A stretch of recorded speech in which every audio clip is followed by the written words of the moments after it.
ममता बहुत ही सीधी और प्यारी लड़की थी। वहीं सुनील एक सरल और आगे बढ़ने की सोच रखने वाला लड़का। सुनील, बेटा सुनील कहाँ है? अरे जरा एक गिलास पानी तो दे दो। हाँ माँ, अभी आया। क्या माँ, पानी तेरे सर के पास ही तो रखा है। क्या हो गया है, तबीयत खराब है क्या? अरे नहीं नहीं, वो उठने का मन ही नहीं कर रहा था तो देखा ही नहीं। वैसे क्या कर रहा है? यहाँ बैठ ना मेरे पास।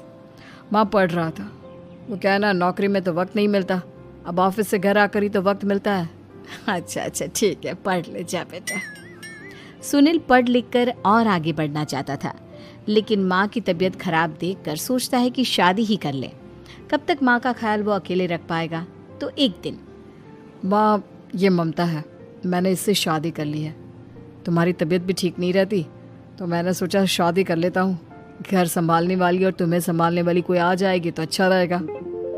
माँ अचानक से सामने बहू देखकर हैरान रह जाती है। बेटा ये क्या बात होती है? न बैंड, न बाजा, न दहेज, न शगुन, ऐसे कैसे बहू आ गई?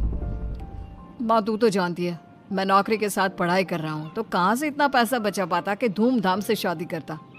वैसे भी माँ, लोग तो आकर खाकर निकल जाएंगे, इसलिए बस वैसे ही। माँ जी, मैं आपका ख्याल रखूंगी।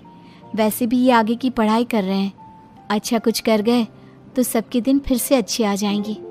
सास को ममता की बात ठीक तो लगती है, लेकिन मन में कहीं ना कहीं लगता है कि कहीं बहू बेटे को लेकर फुर्र ना हो जाए और फिर तो वो रह जाएगी अकेली।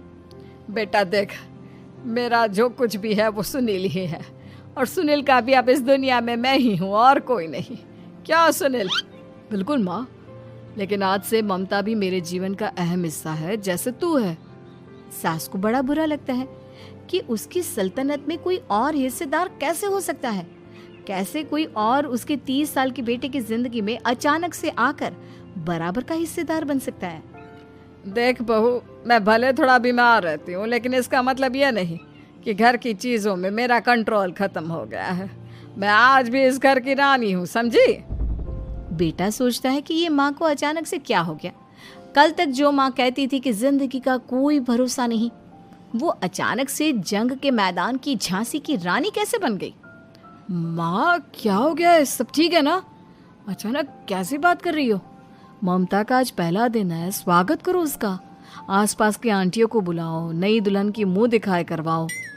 खैर, सास होने का फर्ज निभाती है और बाद में एक सहेली के साथ बाहर निकल जाती है। क्यों री, बताया नहीं कि बेटे का ब्याह कर रही हो? वैसे तो सारा दिन हम ही में घुसी रहती हो। अरे मुझे भी तो अभी पता चला, यूं अचानक सर पर लेकर आ गया। कहता है बहू है माँ तुम्हारी, अब इसको भी इतना ही मैं प्यार करता हूँ जितना तुझे करता हूँ।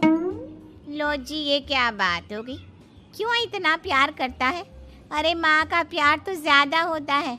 अब उसको तो कोई दूसरा पति मिल सकता है, लेकिन तुम ही बताओ, क्या माँ की ममता किसी और की हो सकती है? ना जी ना, बेटे को समझाओ ये बात। अरे क्या समझाऊं, मुझे तो खुद ही समझ में नहीं आ रहा कि क्या हो रहा है।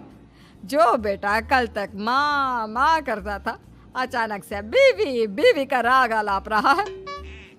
देखा, उसकी बीवी ना सुंदर और जवान है। सुंदरता के आगे तो एक से एक नहीं टिके, तो तेरा बेटा किस खेत की मूली है?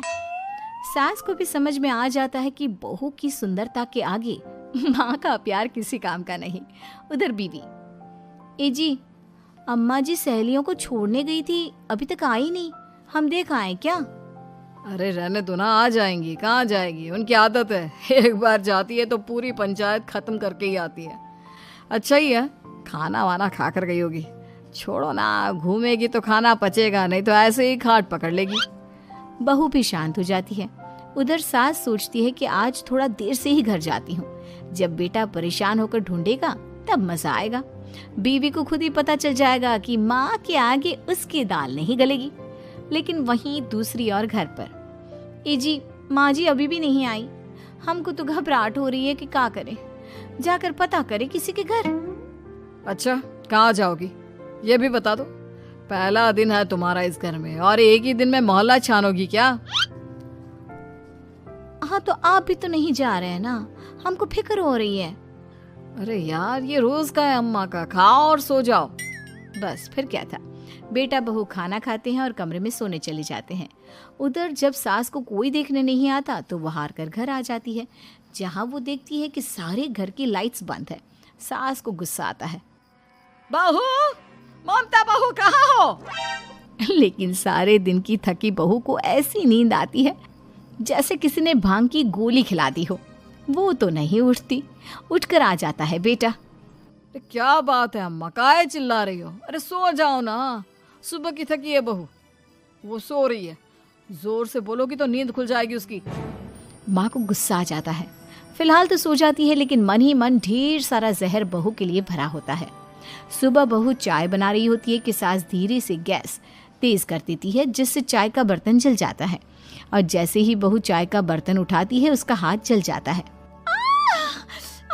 मेरा हाथ जल गया। वो जोर जोर से चिल्लाकर इधर उधर भागती है कि सास थोड़ी देर में उसके हाथ में पानी डाल देती है। हाय रे बहू, क्या कर रही हो? पहली बार रसोई छुई हो क्या? सासू माँ, गलती से गैस तेज रह गई थी और बर्तन जल गया, जिससे मेरा हाथ जल गया। हाय रे, कितना गंदा दाग। छी छी छी छी, मुझे तो उल्टी आ रही है तेरा गला हुआ मांस देखकर। तू ना मुझे अभी साथ से खाना मत लगाना। बहू भी खुद का हाथ देखती है तो उसे भी रोना आ जाता है। कुछ दिनों के बाद सास की सहेली आती है। बहू चाय बनाकर लाती है। उसके जाने के बाद सहेली कहती है, बहू की सुंदरता ऐसी है कि कोई भी दीवाना हो जाए। वैसे तेरे बेटे का क्या हाल है? अरे वैसा ही है, बहू के पीछे लट्टू। क्या करूं, कुछ समझ में नहीं आ रहा। मैंने तो बहू के चेहरे पर दिवाली के पटाखे की चक्री फेंक दी, उसका पूरा चेहरा जल गया। अब देखो ना रही सुंदरता, और ना ही अब मेरा बेटा उसे पूछता है। अरे अब तो वो उसे छोड़कर दूसरी भी देखने को बोल गया है मुझे। बहू सारी बात सुन रही होती है। आंटी, एक बात बताइए, क्या भरोसा है कि दूसरी सही आए और आपके अनुसार रहे? देखिए आंटी, मेरी सासू माँ को गलत बात सिखाने की जरूरत नहीं है। हमारा परिवार साथ में खुशी से रह रहा है। देख बहू, मेरी सहेली की बेइज्जती ना कर, वही अच्छा रहेगा तेरे लिए, समझी? बहू नहीं मानती है। वो बार बार उनकी सहेली को घर से निकल जाने को कहती है। तभी सास की सहेली पास के चूल्हे से लकड़ी लाकर बहू के चेहरे पर लगा देती है। बहू जोर जोर से रोने लगती है। अरे ये क्या कर दिया? मैंने कहाँ किया, ये तो तूने किया। तू ही नहीं चाहती थी कि बहू बेटे के साथ रहे, भला मैं क्यों करूंगी? मैं तो चली, निपटो अब। बहू रो रही होती है, दर्द से चिल्ला रही होती है, लेकिन सास उसे डॉक्टर के पास नहीं ले जाती। तभी पति आता है। क्या हो गया ममता? ये दाग कैसे लगा? तुम कैसे जली? ममता कुछ नहीं कहती, बस दर्द से करा रही होती है। पति माँ की तरफ देखता है। हो ना हो माँ, ये पक्का आपका काम है। आप ही ममता से जला करती थी ना। देखना माँ, अब पुलिस आएगी, केस बनेगा, लेकिन पहले मैं ममता को अस्पताल लेकर जा रहा हूँ। सभी अस्पताल जाते हैं, जहाँ डॉक्टर ममता की सास से कहते हैं, आपने तो नहीं जलाया ना बहू को? अब ममता की सास के तो पसीने छूट रहे होते हैं। वो घबरा कर कहती है, ना ना डॉक्टर साहब, कैसी बात करते हैं? हम क्या जलाएंगे अपनी बहू को? डॉक्टर ममता के पति से पूछते हैं।